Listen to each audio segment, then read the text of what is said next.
मला मी तुम्हाला भन्नाट शेपूची भाजी बनवून दाखवणार आहे. शरीरासाठी खूप चांगली असते हा शेपूची भाजी भन्नाट खायला. चला भन्नाट बनवूया शेपूची भाजी. शरीराला खूप चांगली असते, आयुर्वेदिक आहे शेपू सुद्धा. आणि त्याचा गंध इतका भारी येतो ना, मला खूप आवडते शेपूची भाजी. चला मी साध्या आणि सोप्या ह्यानी तुम्हाला दाखवणार आहे. म्हणजे तुम्ही तोंडी लावायला सुद्धा खाऊ शकताय. चला भन्नाट बनवते शेपू. ही भाजी आता स्वच्छ एकदम धुवून घेतलेली आहे. म्हणजे कट करायच्या आधी धुवायची नाही हा. म्हणजे आधी धुवून घ्यायची आणि नंतर कट करायची भाजी.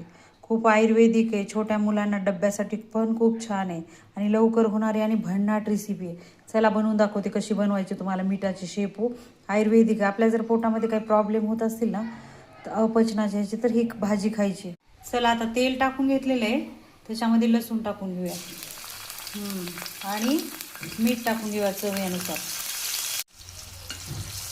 चला जास्त भाजायचं नाही लसूण, थोडा जरी लाल झाला ना लगेच भाजी टाकून घ्यायची. आणि एक म्हणजे ही भाजी खूप 2-3 पाण्यामध्ये स्वच्छ धुवायची आणि ह्याच्यामध्ये काय आहे का किडे हे ते बघायचे या भाजीमध्ये.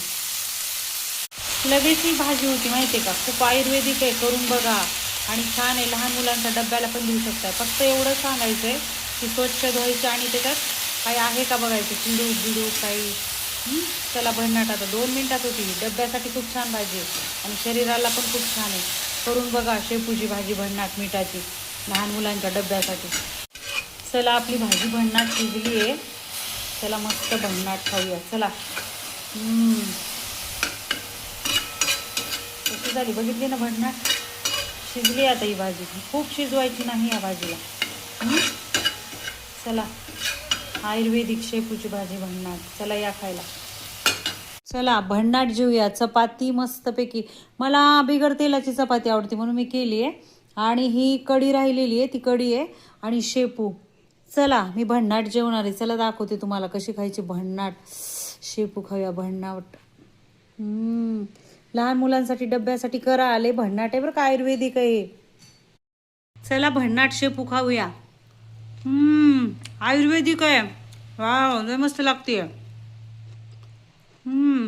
वा करून बघा डब्यासाठी मुलांच्या.